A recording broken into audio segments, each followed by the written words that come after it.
नमस्कार, स्वागत है आप सभी का। मैं हूं प्रीति सिंह। इस वक्त की अहम खबरों के साथ बुलेटिन की शुरुआत करेंगे, लेकिन उससे पहले बात कोविड महामारी से बचाव की। कोरोना महामारी के खिलाफ पूरा देश एकजुट होकर लड़ रहा है। आप भी हमारे साथ सुरक्षा और बचाव के एहतियाती उपायों का संकल्प लें। अपना मास्क अच्छी तरह से पहनें, 2 गज की दूरी का पालन करें, सुरक्षित दूरी बनाए रखें, साथ ही हाथों को बार बार धोएं।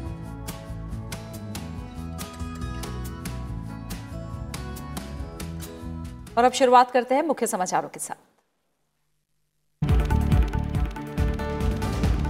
अगले कुछ हफ्तों में तैयार हो जाएगी कोरोना वैक्सीन। कोविड-19 पर सर्वदलीय बैठक में प्रधानमंत्री ने देशवासियों को दिया भरोसा। वैज्ञानिकों की हरी झंडी के बाद चलाया जाएगा टीकाकरण अभियान।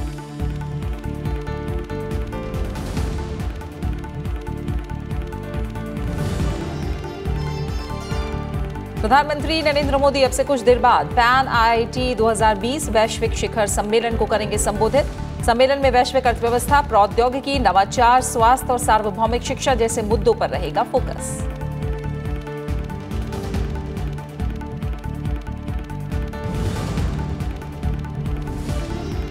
रिजर्व बैंक ने मौद्रिक नीति की समीक्षा बैठक में ब्याज दरों में नहीं किया कोई बदलाव। चालू वित्त वर्ष की तीसरी तिमाही से विकास दर सकारात्मक होने की जताई उम्मीद। सेंसेक्स 45,000 के ऊपर नई ऊंचाई पर पहुंचा।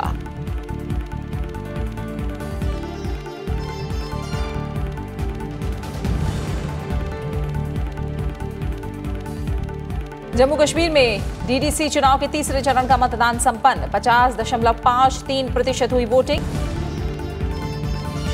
और नौसेना दिवस पर राष्ट्रपति, उपराष्ट्रपति, प्रधानमंत्री और रक्षा मंत्री ने दी बधाई।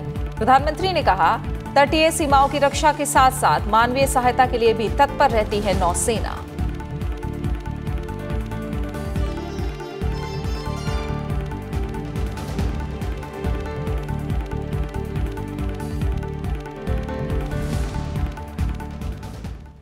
प्रधानमंत्री नरेंद्र मोदी ने कोविड वैक्सीन तैयार करने सहित महामारी से जुड़ी अन्य चुनौतियों पर आज सर्वदलीय बैठक की अध्यक्षता की।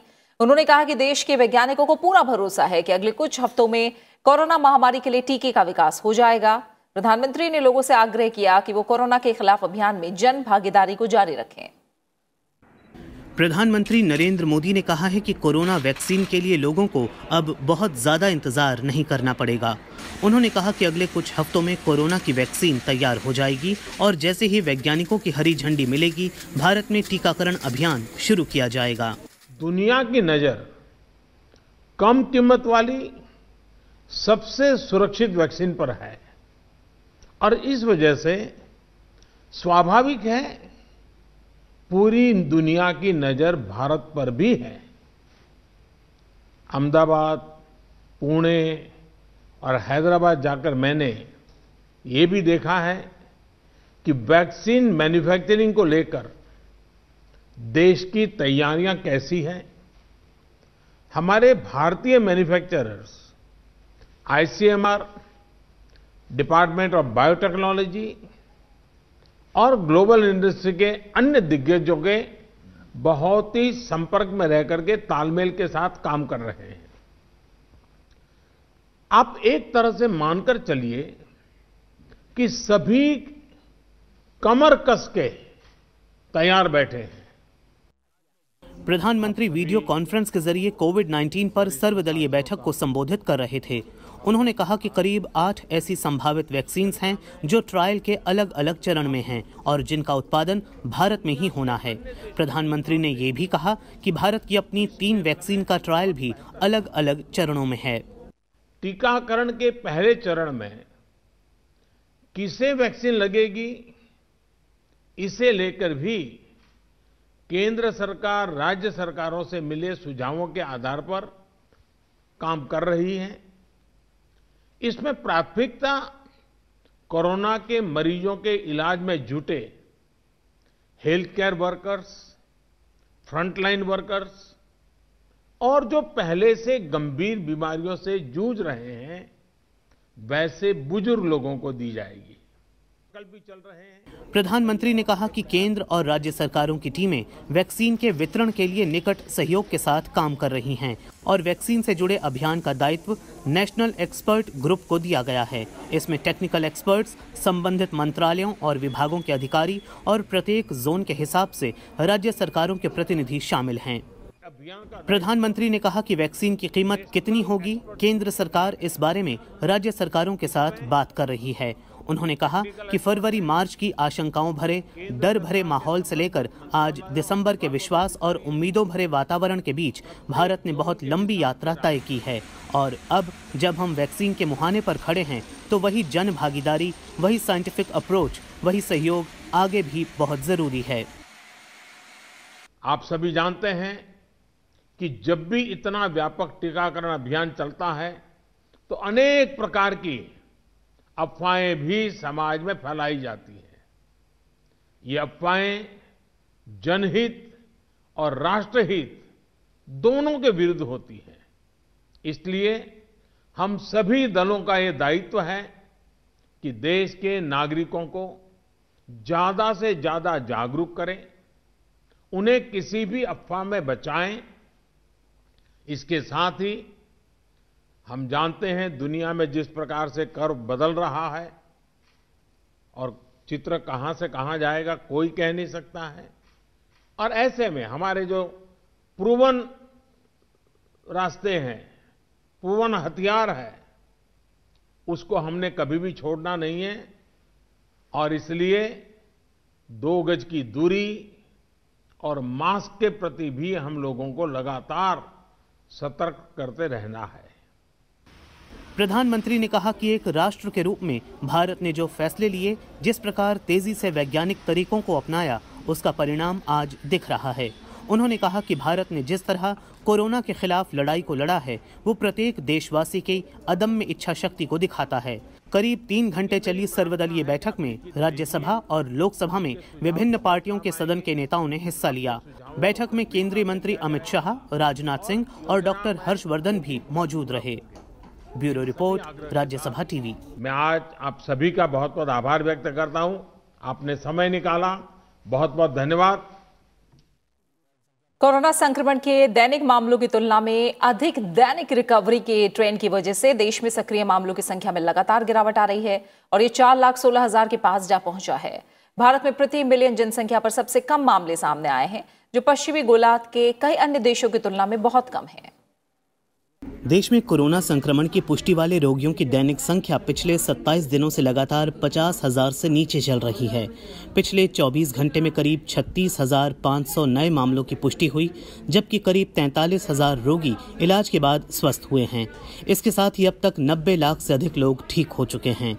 देश में स्वस्थ होने की दर भी बढ़कर 94.20% हो गई है। इस समय देश भर में स्वस्थ हुए लोगों की संख्या इलाज करा रहे रोगियों की तुलना में 22 गुना अधिक है। फिलहाल देश में सक्रिय मामले 4.44% से गिरकर 4.35% हो गए हैं। अभी 4,16,000 के करीब लोगों का इलाज चल रहा है। स्वास्थ्य मंत्रालय के मुताबिक बेहतर स्वास्थ्य सुविधाओं की वजह से मृत्यु दर में भी गिरावट आई है और ये 1.45% हो गई है। पिछले 24 घंटे में कोरोना महामारी ने 540 रोगियों की जान ले ली है। इसके साथ ही मृतकों का आंकड़ा 1,39,000 से ज्यादा हो गया है। हालांकि वैश्विक स्तर पर भारत में प्रति मिलियन जनसंख्या में सबसे कम मृत्यु दर के मामले हैं।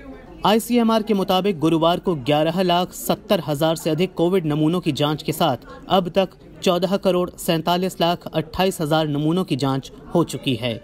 देश में इस समय प्रति 10 लाख की आबादी पर विश्व स्वास्थ्य संगठन के निर्धारित मानक के 5 गुना परीक्षण किए जा रहे हैं। Bureau report, Rajya Sabha TV.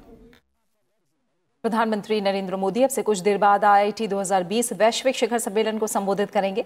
इस बार शिखर सम्मेलन का विषय द फ्यूचर इज नाउ है। सम्मेलन में वैश्विक अर्थव्यवस्था, प्रौद्योगिकी, नवाचार, स्वास्थ्य, आवास संरक्षण और सार्वभौमिक शिक्षा जैसे मुद्दों पर चर्चा होगी। इस कार्यक्रम का आयोजन पैन IIT USA द्वारा किया गया है। ये 20 वर्ष से अधिक पुराना एक संगठन है और 2003 से इस सम्मेलन का आयोजन करता आ रहा है। सम्मेलन में उद्योग, शिक्षा और सरकार सहित विभिन्न क्षेत्रों के वक्ताओं को आमंत्रित किया जाता है।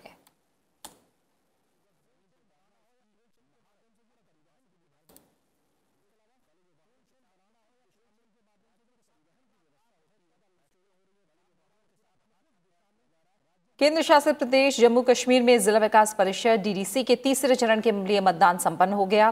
तीसरे चरण में 33 निर्वाचन क्षेत्रों के लिए 50% से ज्यादा वोटिंग हुई। इनमें 16 कश्मीर घाटी और 17 जम्मू क्षेत्र में है। जम्मू में 792 और कश्मीर संभाग में 1254 मतदान केंद्रों सहित कुल 2046 मतदान केंद्रों पर वोट डाले गए। कोविड-19 को देखते हुए सुरक्षा के व्यापक इंतजाम किए गए थे। चुनाव में 305 उम्मीदवार मैदान में हैं। इनमें 139 जम्मू संभाग में और 166 कश्मीर संभाग में हैं। इसके साथ ही आज पंच और सरपंचों की रिक्त सीटों के लिए भी वोट डाले गए। पंच के कुल 1738 क्षेत्रों में से 798 पर उम्मीदवार निर्विरोध चुने गए। आज 327 क्षेत्रों में उपचुनाव के लिए वोट डाले गए, जबकि सरपंचों के कुल 126 क्षेत्रों में से 66 क्षेत्रों में वोट डाले गए। 40 सरपंच निर्विरोध चुने गए हैं।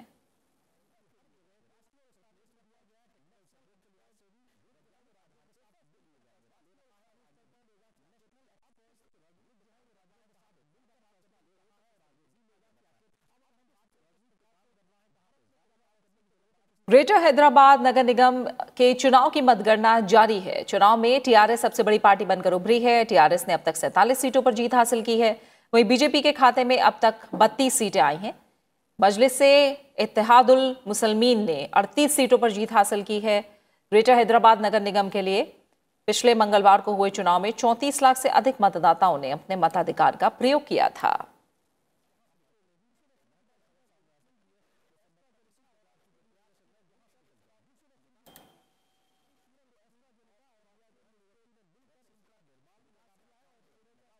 केंद्रीय वित्त मंत्री निर्मला सीतारमण आज वीडियो कॉन्फ्रेंसिंग के माध्यम से राजस्व और खुफिया निदेशालय के 63वें स्थापना दिवस कार्यक्रम के उद्घाटन समारोह में शामिल हुई। इस मौके पर वित्त मंत्री ने DRI की वार्षिक रिपोर्ट जारी की। वित्त मंत्री ने कोरोना काल में DRI और उसके अधिकारियों को उनके प्रदर्शन और सराहनीय सेवा के लिए बधाई दी। इस मौके पर वित्त मंत्री ने भारत में तस्करी की रिपोर्ट 2019-20 का अनावरण किया, जो सोने और विदेशी मुद्रा, नारकोटिक ड्रग्स, सुरक्षा, पर्यावरण, वाणिज्यिक धोखाधड़ी जैसे विषयों पर संगठित तस्करी के रुझानों का विश्लेषण पर आधारित है।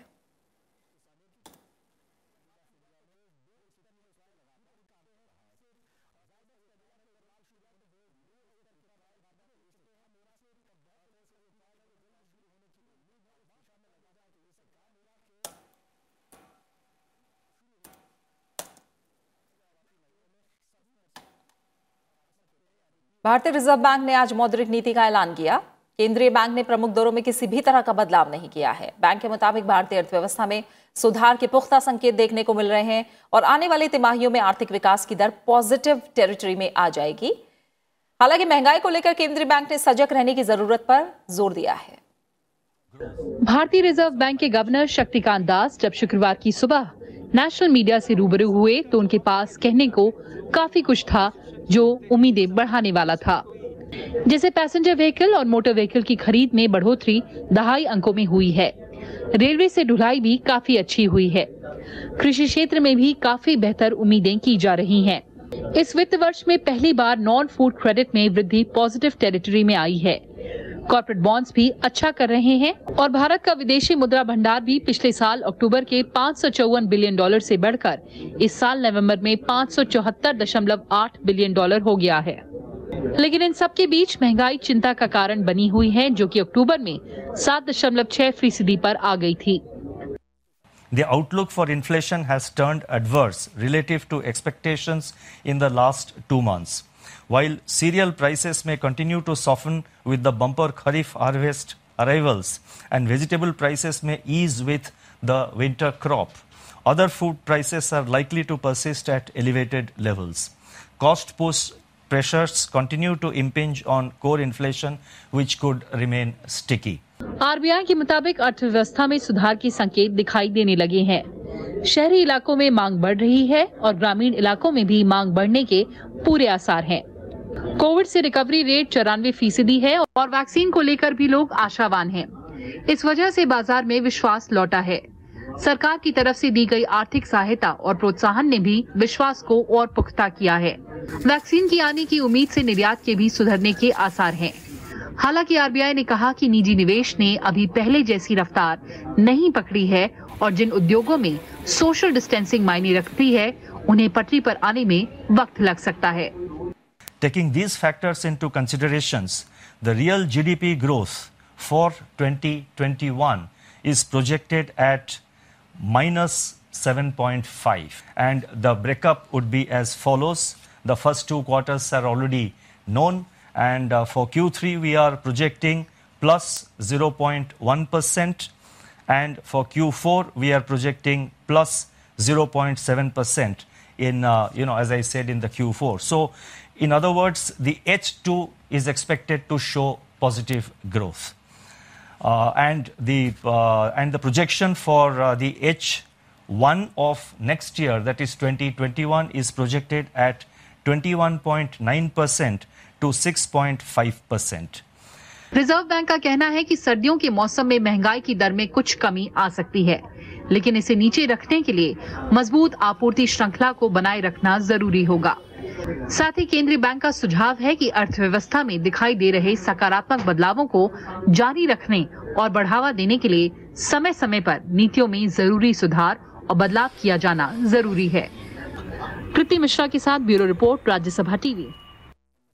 शेयर बाजार में आज जबरदस्त बढ़त देखने को मिली है। सेंसेक्स 45,000 के स्तर को पार कर गया और 45,148.28 के उच्च स्तर को इसने छुआ है। दिन भर के कारोबार के बाद सेंसेक्स 446.9 अंकों की मजबूती के साथ 45,079.55 के नए रिकॉर्ड स्तर पर बंद हुआ। वहीं निफ्टी ने भी नया रिकॉर्ड बनाया है। निफ्टी भी 126.6 अंकों की बढ़त के साथ 13,258.55 के नए उच्च स्तर पर बंद हुआ। दिन भर के कारोबार में निफ्टी ने 13,280.05 के उच्च स्तर तक पहुंचा। सबसे ज्यादा तेजी बैंकों के शेयरों में देखने को मिली है।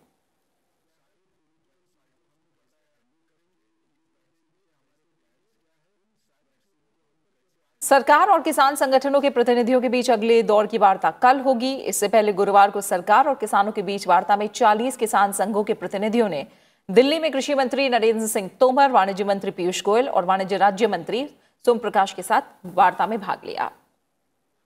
बैठक के बाद कृषि मंत्री ने आश्वासन दिया कि सरकार किसानों के सभी मुद्दों और शंकाओं पर चर्चा के लिए तैयार है।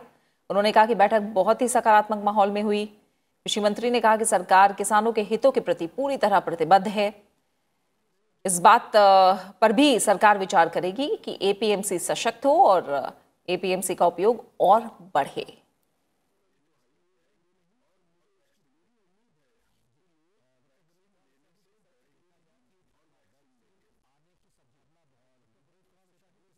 भारत अंतर्राष्ट्रीय विज्ञान महोत्सव का 6वां संस्करण 22 से 25 दिसंबर तक आयोजित किया जाएगा। महोत्सव की तैयारियां जोरों पर हैं। महोत्सव से पहले विभिन्न संस्थानों की ओर से कर्टन रेजर कार्यक्रमों का आयोजन किया जा रहा है। आज Rajiv Gandhi centre for biotechnology के जैव प्रौद्योगिकी विभाग की ओर से कर्टन रेजर कार्यक्रम का आयोजन किया गया। इस मौके पर केंद्रीय मंत्री हर्षवर्धन ने कहा कि इस बार महोत्सव में आत्मनिर्भरता पर फोकस किया गया है।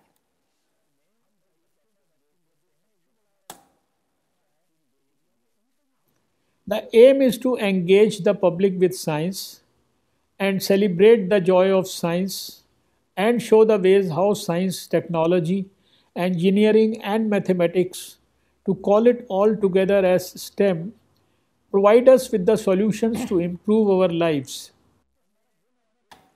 भारत ने कनाडा को भारत के आंतरिक मुद्दों पर टिप्पणी नहीं करने की चेतावनी दी है। विदेश मंत्रालय ने कनाडा के उच्चायुक्त को आज तलब किया। भारत में किसानों के मुद्दों पर कनाडा के प्रधानमंत्री और वहां के अन्य नेताओं की टिप्पणी को लेकर भारत ने विरोध दर्ज कराया है। विदेश मंत्रालय ने कहा कि कनाडा के प्रधानमंत्री जस्टिन ट्रूडो, उनकी कैबिनेट के कुछ मंत्रियों और सांसदों ने भारतीय किसानों के बारे में जो टिप्पणियां की हैं वो भारत के आंतरिक मामलों में अस्वीकार्य हस्तक्षेप हैं। भारत ने कहा कि अगर ऐसी गतिविधियां जारी रहीं तो भारत और कनाडा के संबंधों पर बुरा असर पड़ेगा।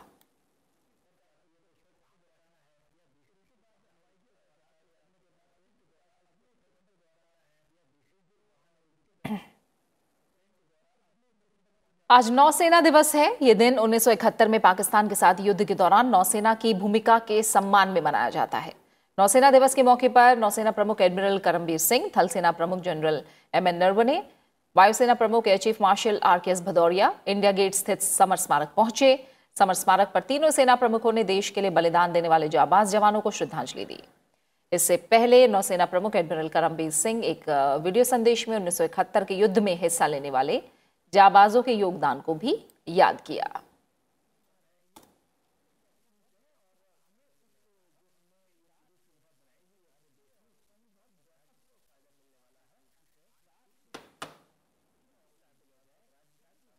This year is also very special as we mark the commencement of the Swarnim Vijay Varsh, commemorating 50 years of India's victory in the 1971 Indo-Pak War. Some of our senior veterans have participated in and contributed to Indian Navy's spectacular victory in the 1971 war.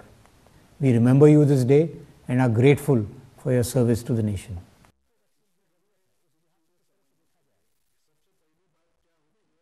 उन्नीस सौ 1971 में भारतीय युद्धपोतों ने operation Trident के तहत कराची बंदरगाह पर हमला करके पश्चिमी तट पर पाकिस्तान की कार्रवाई को निशाना बनाया था। ऑपरेशन की सफलता को ध्यान में रखते हुए 4 दिसंबर को हर साल नौसेना दिवस मनाया जाता है। भारतीय नौसेना ने ऑपरेशन ट्राइडेंट के दौरान PNS खैबर सहित पाकिस्तानी नौसेना के 4 पोतों को डुबो दिया था, जिससे सैकड़ों पाकिस्तानी नौसैनिक मारे गए थे।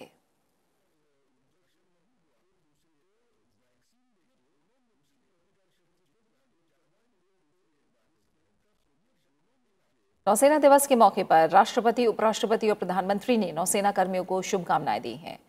राष्ट्रपति ने ट्वीट संदेश में कहा है कि देश की समुद्री सीमाओं की रक्षा, व्यापार मार्गों की सुरक्षा और आपात स्थिति में मानवीय सहायता के लिए देश को आप पर गर्व है।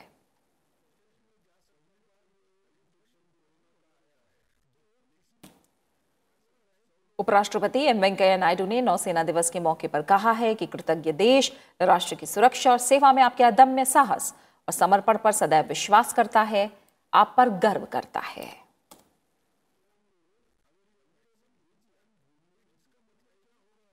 प्रधानमंत्री नरेंद्र मोदी ने अपने ट्वीट संदेश में लिखा कि भारतीय नौसेना निर्भीक होकर हमारी तटीय सीमाओं की रक्षा करती है और जरूरत के समय मानवीय सहायता भी प्रदान करती है। हम सदियों से भारत की समृद्ध समुद्री परंपरा का भी स्मरण करते हैं। इस मौके पर प्रधानमंत्री ने एक वीडियो संदेश में भी साझा किया है। स्वतंत्रता के बाद हमारी भारतीय नौसेना ने विभिन्न अवसरों पर अपना पराक्रम दिखाया, चाहे वो गोवा के मुक्ति संग्राम हो या 1971 का भारत पाक युद्ध हो। जब हम नौसेना की बात करते हैं तो सिर्फ हमें युद्ध ही नजर आता है, लेकिन भारत की नौसेना मानवता के काम में भी उतनी ही बढ़ चढ़ करके आगे आई है। रक्षा मंत्री राजनाथ सिंह और गृह मंत्री अमित शाह ने भी नौसेना दिवस के मौके पर नौसेना कर्मियों को बधाई दी।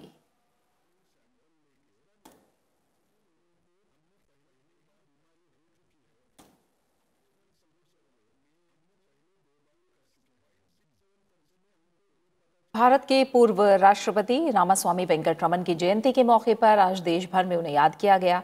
राष्ट्रपति और उपराष्ट्रपति ने रामास्वामी वेंकटरमन को श्रद्धांजलि भी दी। राष्ट्रपति रामनाथ कोविंद ने राष्ट्रपति भवन में उन्हें पुष्पांजलि अर्पित की। उनके साथ ही राष्ट्रपति भवन के अधिकारियों ने भी आर वेंकटरमन के चित्र पर पुष्पांजलि अर्पित की।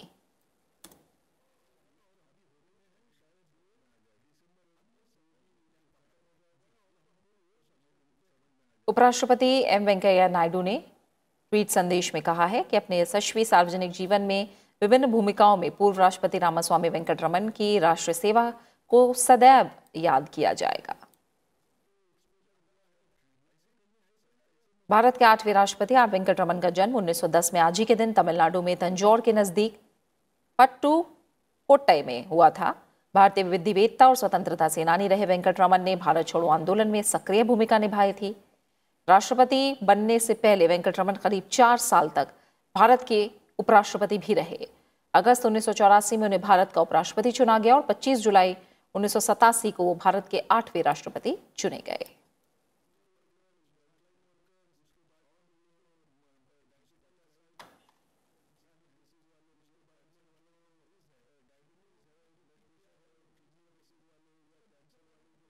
भारत के विदेश मंत्री के रूप में इंद्र कुमार गुजराल के कार्यकाल के दौरान गुजराल सिद्धांत के लिए उन्हें हमेशा याद किया जाएगा। पूर्व प्रधानमंत्री इंद्र कुमार गुजराल की जयंती पर आयोजित एक कार्यक्रम को संबोधित करते हुए उपराष्ट्रपति एम वेंकैया नायडू ने यह बात कही है। इस मौके पर पूर्व प्रधानमंत्री इंद्र कुमार गुजराल को श्रद्धांजलि देते हुए उनके सम्मान में एक स्मारिका डाक टिकट भी जारी किया गया। उपराष्ट्रपति एम वेंकैया नायडू ने राजनीतिक दलों से राष्ट्र प्रथम की नीति का पालन करने की बात कही। पूर्व प्रधानमंत्री इंद्र कुमार गुजराल की जयंती के मौके पर चेन्नई में आयोजित कार्यक्रम को वर्चुअल माध्यम से संबोधित करते हुए उपराष्ट्रपति ने युवा पीढ़ी से आई.के. गुजराल के जीवन से प्रेरणा लेने का आह्वान किया। इस मौके पर पूर्व प्रधानमंत्री के सम्मान में उपराष्ट्रपति ने स्मारिका डाक टिकट भी जारी किया। Sri Gujral ji was a rare man, soft spoken and a gentle politician. He will always be remembered for the Gujral doctrine enunciated by him during his tenure as India's External Affairs Minister. कार्यक्रम में उपराष्ट्रपति ने कई वैश्विक मुद्दों पर भी बात की। आतंकवाद को मानवता का सबसे बड़ा दुश्मन बताते हुए उपराष्ट्रपति ने इससे निपटने के लिए सभी देशों से एकजुट होने का आह्वान किया।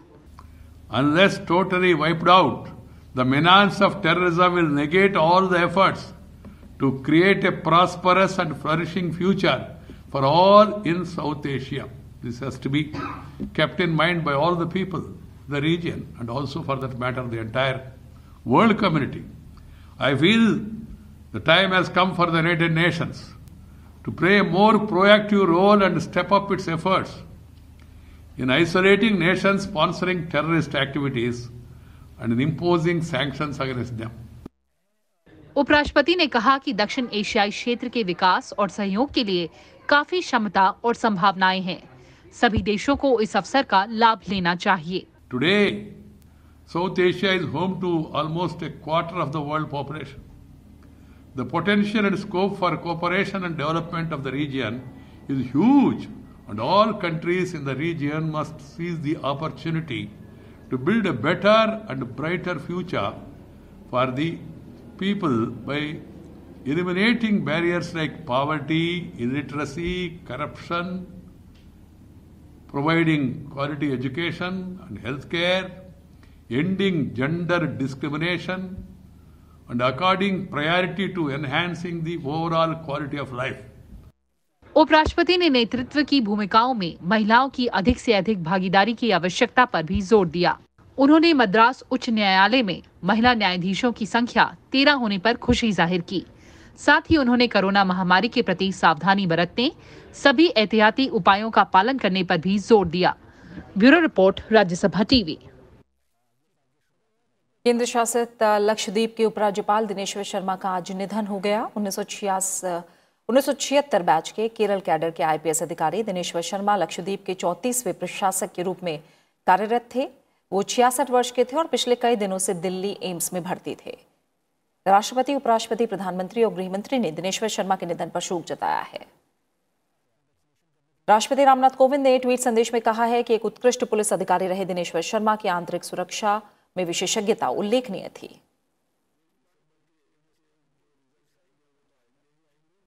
उपराष्ट्रपति वेंकैया नायडू ने कहा है कि जम्मू और कश्मीर में वार्ताकार के रूप में वहां शांति बहाली में दिनेश्वर शर्मा की महत्वपूर्ण भूमिका रही। एक कर्तव्यनिष्ठ पुलिस अधिकारी के रूप में देश की आंतरिक सुरक्षा में उनका योगदान हमेशा याद किया जाएगा।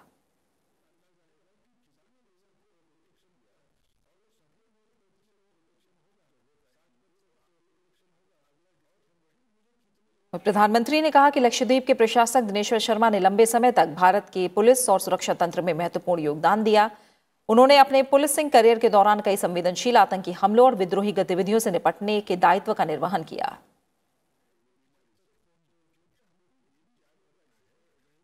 केंद्रीय गृह मंत्री अमित शाह ने ट्वीट संदेश में लिखा कि दिनेश्वर शर्मा ने भारतीय पुलिस सेवा के एक समर्पित अधिकारी के रूप में सेवा करते हुए देशभक्ति का परिचय दिया।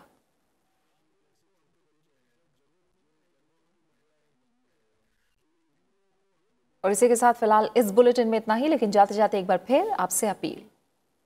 कोरोना महामारी के खिलाफ पूरा देश एकजुट होकर लड़ रहा है। आप भी हमारे साथ सुरक्षा और बचाव के एहतियाती उपायों का संकल्प लें। अपना मास्क अच्छी तरह से पहनें, 2 गज की दूरी का पालन करें, सुरक्षित दूरी बनाए रखें, साथ ही हाथों को बार बार धोएं। अपना अच्छे से ख्याल रखिए और मुझे दीजिए इजाजत। नमस्कार।